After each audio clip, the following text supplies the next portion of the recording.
হে everyone, আজকে একটা নতুন ব্লগ নিয়ে চলে আসছি। আজকে ছিল আমাদের 5th সেমিস্টারের পরীক্ষা, আর আমাদের সিট পড়েছিল চন্দ্রকোনা কলেজে। ওই জন্য সকালবেলা বেরিয়ে পড়েছি আমরা পরীক্ষা দিতে যাব বলে। তখন বোধহয় সকাল 7টা বাজেনি, 7টাও বাজেনি, তখন বেরিয়েছি। এবার আমাদের ওখান থেকে তো চন্দ্রকোনা বাস পাওয়া যাবে না, সেই জন্য বকুলতলা আসতে হয়েছিল। আর সেদিন এত কুয়াশা হয়েছিল যে কিছু দেখাই যায়নি, আর সকালবেলা তো ওই জন্য বেশি কুয়াশাটা ছিল। অনেকক্ষণ প্রতীক্ষার পরে এবার আমার মতো অনেকেই দাঁড়িয়েছিল ওখানে বাস ধরবার জন্য।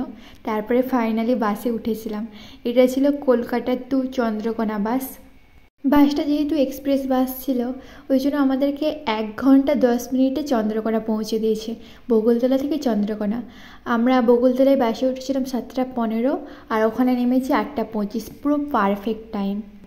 আর সাথে ছিল মাধ্যমিক পরীক্ষা, মানে প্রচণ্ড ভিড় ছিল, পুরো লাইন লেগে গেছিলো রাস্তায়, মনে হচ্ছিল আমরা যেন মিছিল করতে যাচ্ছি। আমরা বাস থেকে নেমেছিলাম গোসাইবাজার। এবার গোসাইবাজার থেকে আমাদেরকে 700 মিটার হাঁটতে হয়েছিল, কারণ কলেজটা একটু ভেতরে ছিল। চন্দ্রকন্যা কলেজটা ছিল পুরো জিরাট স্কুলের পাশেই। এবার সেটা তোমাদেরকে দেখাবো স্কুলটা, কিন্তু আমাদের তো এতটা যেতে সময় লাগবে না, অনেকটাই তো, 700 মিটার মানে অনেকটাই প্রায়। আমরা এত মজা করতে করতে গিয়েছিলাম যে আমাদের মনেই হয়নি আমরা পরীক্ষা দিতে গেছি। কারো মুখে পরীক্ষার কোনো টেনশন নেই, সবাই মজা করছে, যেন পিকনিকে গেছে এরকম সবার মধ্যে ফিল হচ্ছিল। তারপরে আমরা জিরাট স্কুলের দর্শন পেলাম, তার মানে ভাবলাম আমরা আমাদের গন্তব্যস্থল মানে আমাদের কলেজের কাছে চলে আসছি। আর মাধ্যমিক পরীক্ষাও ছিল 10টা থেকে, আর আমাদের পরীক্ষাও ছিল 10টা থেকে, মানে প্রায় একই টাইম। আর ওদেরও শেষ হয়েছে একটাই, আর আমাদেরও শেষ হয়েছে একটাই।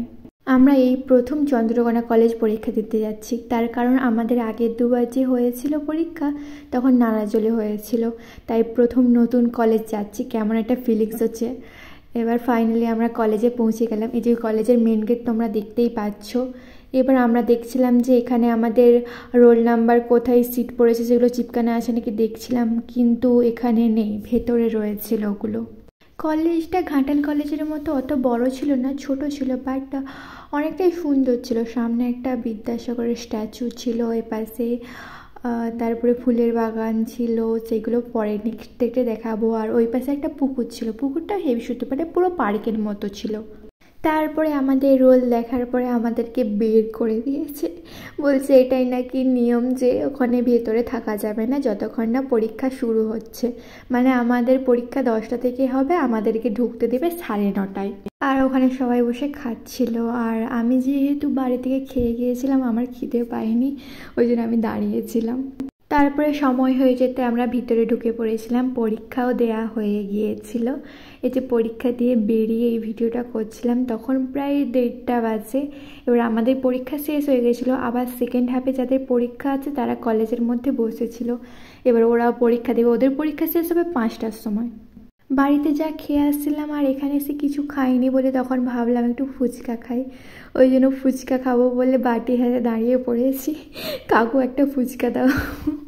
তারপরে কাকু আমাদেরকে ফুচকা দিল, আমরা ফুচকা টুচকা খেয়ে এবার কি করব, এবার বাড়ি যেতে হবে, আর কোথায় যাব। এবার বাড়ি যাওয়ার জন্য রাস্তায় হাঁটা দিতে শুরু করে দিয়েছি। সকালে অত কুয়াশা ছিল, কিন্তু বেলার দিকে কুয়াশাই থাকেনি, এর প্রচণ্ড রোদ বেরিয়ে গিয়েছিল। আর আমি তো রোদে বেরোলে আমার কষ্ট হয়, কিন্তু তাও আমাকে বেরোতে হবে। আর শীতকালে কে ছাতা ইউজ করে, ওই জন্য ছাতা নিয়ে যাইনি, আমি বাধ্য। এই যে বাস স্ট্যান্ডকে চলে আসছি বাস ধরবো বলে, কিন্তু আমি তখন ভিডিও করতে পারিনি। আর বাসের কারণ বাসে প্রচণ্ড ভিড় ছিল, সিটই পাইনি বসার জন্য, ওই জন্য আমরা সেন্ট্রালে নেমে গিয়েছিলাম। সেন্ট্রাল থেকে আমাদের মেদিনীপুর বাস ধরেছিলাম, যাতে একটু শান্তিতে বসে যেতে পারি। সেন্ট্রালে বাসে ওঠার পরে মনে পড়লো যে আমার ব্যাগে তো টিফিন আছে, আমি সকালে পাস্তা বানিয়ে নিয়ে গিয়েছিলাম, খাওয়াই হয়নি। এবার তখন বাসে বসে বসে খেতে খেতে বাড়ি আসলাম, কারণ এটা তো না হলে বাড়িতে গেলে নষ্ট হবে, ওই জন্য।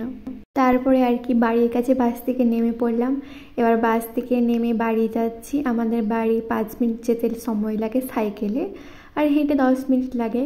আর আমার ভিডিও আমি এখানেই শেষ করছি। কেমন লাগছে ভিডিওটা কমেন্ট করে জানাবে, আর সবাইকে দেখার জন্য অসংখ্য ধন্যবাদ। ভালো থাকবে।